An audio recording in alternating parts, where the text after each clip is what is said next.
What happened with rank pushers? कुछ भी बोलने से पहले मैं अपना ब्रीफ इंट्रोडक्शन आपको दे देना चाहता हूँ।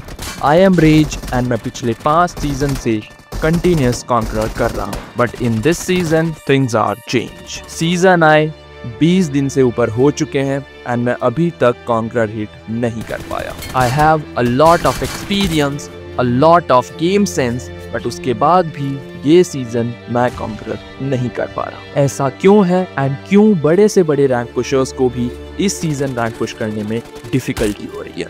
इन सभी चीज़ों के आंसर्स मैं इस वीडियो में डेफिनेटली आपको दूंगा, बट उससे पहले हमें अपने गेम प्ले की तरफ बढ़ना पड़ेगा एंड इस गेम प्ले से आपको सारी चीज़ें समझ आ जाएंगी कि क्या चल रहा है हमारी रैंक पुश कम्युनिटी में। तो ये है एक Duo rank push game play and अगर आप सोच रहे हैं कि मैं डुओ के अंदर पुश क्यों कर रहा हूँ, तो इसका एक सिंपल सा आंसर है कि सोलो की बोरियत मैं सह नहीं सकता और स्क्वाड मेरे पास है नहीं। तो फिलहाल बढ़ते हैं इस गेम प्ले की तरफ। सबसे पहले आप इस गेम प्ले के अंदर देखो, शुरुआत होते ही क्या ही गलत वाली लैंडिंग होती है हमारी, और इस लैंडिंग में भाई हम मरते मरते बचते हैं। बाय गॉड यहाँ पे अपना लक काफ़ी ज़्यादा अच्छा था, दैट्स व्हाई हम यहाँ पर बच गए, अदरवाइज हमको उतरते ही चोको मिल जाता एंड एक बार ही हम उतरते ही पीटे, फिर तो भैया गेम की लंका लगनी कंफर्म है। पोर्टल के अंदर एंटर होते ही हमें करनी पड़ती है 2 minute waste and 2 minute waste करने के लिए मैं रील्स तो देख नहीं सकता because I am not a reel पगलू, बट उससे अच्छा ऑप्शन है अपने टीममेट को पेलो। थोड़ा हाथापाई करने के बाद यहाँ से बाहर निकलते हैं। उसके बाद शुरू होता है बंदे पेलने का सिलसिला। देखो, इवेंट पे खेलने के 2 तरीके हैं, या तो आप इनिशियल फाइट्स के अंदर इंगेज करो एंड कुछ अर्ली फिनिशेस उठा लो, या फिर आप थोड़ा होल्ड करके पैसिव अप्रोच के साथ जाओ और थोड़ा स्ट्रैटेजिकली फिनिशेस को उठाओ। फिलहाल के लिए यहाँ पर हमारी दूसरी सिचुएशन ऑलरेडी क्रिएट हो चुकी थी, तो अब हमको यहाँ पर पैसिव ही खेलना पड़ता। तो सबसे पहले हम यहाँ पर अपनी लूट वगैरह को कंप्लीट करते हैं एंड इसी के साथ मेरे को दिख जाता है यहाँ पर एक बंदा एंड अब तुम ये किल देखो।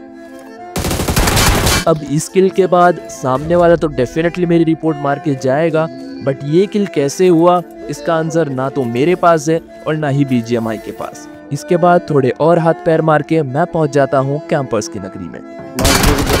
अब ये कैंपर मेरे को टेक डाउन तो कर देता है, बट इस कैंपर को मैं काफी ज्यादा डैमेज ऑलरेडी दे चुका था। तो अब बारी थी मेरे टीममेट की। ये बंदा रिसेंटली ही रिकॉल होके आया था, इसलिए इसके पास हीलिंग्स की थोड़ी कमी थी एंड ये बंदा पूरा ट्राई करता है मेरा फिनिश लेने का। एंड यस, डुओ के अंदर ऐसा ही होता है, अगर आपके पास ऑप्शन है फिनिश करने का तो बंदा डेफिनेटली आपको फिनिश करने की पूरी कोशिश करेगा, बट इसी बीच ये बंदा कर देता है एक बहुत बड़ी गलती एंड इसी गलती का फायदा उठाकर मेरा टीममेट फाइनली इसको फिनिश करता है। फाइनली यहाँ तो मैं इस कैंपर के प्रकोप से बच गया, बट अभी इस नगरी में और भी कैंपर्स बाकी हैं। अब इवेंट पे हमारे अलावा सिर्फ और सिर्फ 4 बंदे बचे थे और मेरे अभी तक सिर्फ एक ही किल था। तो अब बारी है इन किल्स में थोड़ी वृद्धि करने की। अब जैसे ही मैं ये बंदा नॉक करता हूँ, आप जस्ट मेरे टीममेट की कॉल सुनो। चल सेल्फ डुओ रैंक पुश के अंदर इस सेल्फ रिवाइव किट को उठाना एक बहुत बड़ा पाप माना जाता है और इस पाप की एक ही सजा है, पेटी बनना। इसको फिनिश करते ही BGMI वाले मेरे को देते हैं एक फ्री गिफ्ट, तो जिसको मैं आराम से क्लेम कर लेता हूँ एंड इसी के साथ साथ एक और किल मैं यहाँ पर थर्ड पार्टी में भी पिक कर लेता हूँ। अब ओवरऑल 4 फिनिशेस मेरे हो चुके थे एंड अब बारी थी उस आखिरी बंदे की। एंड फाइनली थोड़ी सी टिप्स एंड ट्रिक्स लगा के मैं इस आखिरी बंदे को भी यहाँ पर फिनिश कर देता हूँ। नाउ इस इवेंट को क्लियर करते ही मेरे 5 किल हो चुके थे और अब बारी थी थोड़ी लूट करने की। अब लूट का सिलसिला चल ही रहा था कि इतने में मेरे टीममेट को यहाँ पर हो जाती है हैकुर की प्राप्ति। अब ये हैकुर भैया एक्चुअल में ठाकुर भैया थे, बट इसके बाद भी तुम देखो कि डुओ के अंदर एक बंदा नॉक करते ही सामने वाले कैसे पुश करते हैं। सामने की तरफ 2 बंदे हैं and now it's a 1v2 situation और अब देखो तुम क्या गलत सीन होने वाले हैं। मर जाओ भाई, जल्दी हो जम्मा का ना होता नहीं सुअर।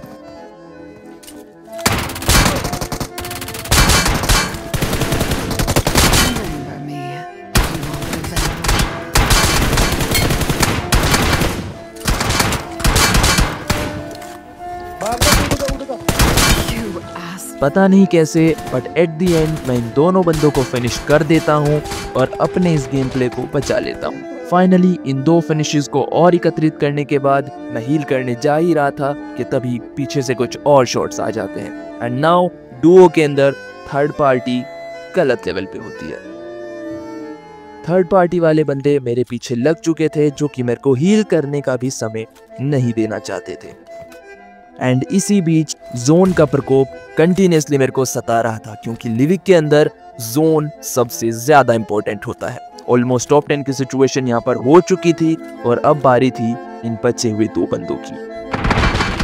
मैंने काफी कोशिश की इस फाइट को अवॉइड करने की, बट सामने वाले इतना ज्यादा एग्रेसिव हो रहे थे कि ये फाइट अवॉइड करना बहुत मुश्किल था। मैंने बहुत ट्राई किया कि मैं जंप करके इस फाइट से बैक आउट कर लूं, बट एट द एंड मेरे को इन दोनों बंदों को फिनिश करना पड़ा और इसी के साथ मेरा गेम भी समाप्त हुआ। इन डुओ रैंक पुश बंदे खुद तो डूबेंगे, साथ ही साथ में तुम्हें भी ले डूबेंगे।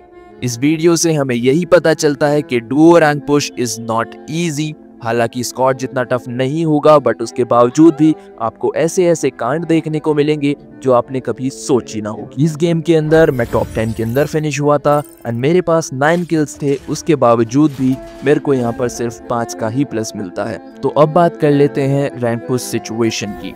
तो इन दिस सीजन रैंक पुश काफी ज्यादा डिफिकल्ट हो चुकी है, क्योंकि हैकर्स की तादाद पिछले सीजन्स के कंपैरिजन में काफी ज्यादा बढ़ चुकी है और सबसे बड़ा रीजन VPN का इस्तेमाल खुलेआम किया जा रहा है।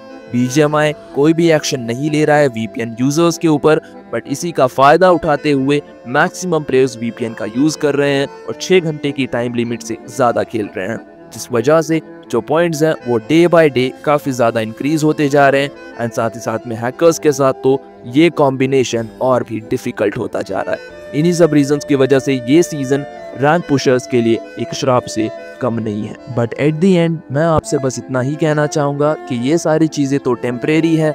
आप अपने परमानेंट चीज पे फोकस रहिए और अपनी रैंक पुश को जारी रखिए, बिकॉज ये कहानी सिर्फ इस सीजन की है, तो डेफिनेटली अगले सीजन कोई नई कहानी होगी। आप फोकस करिए अपनी कहानी लिखने पर। एंड दैट्स इट गाइज, इस वीडियो में बस इतना ही। मैं मिलता हूँ आपको विद अनदर वीडियो, सो तब तक के लिए गुड बाय।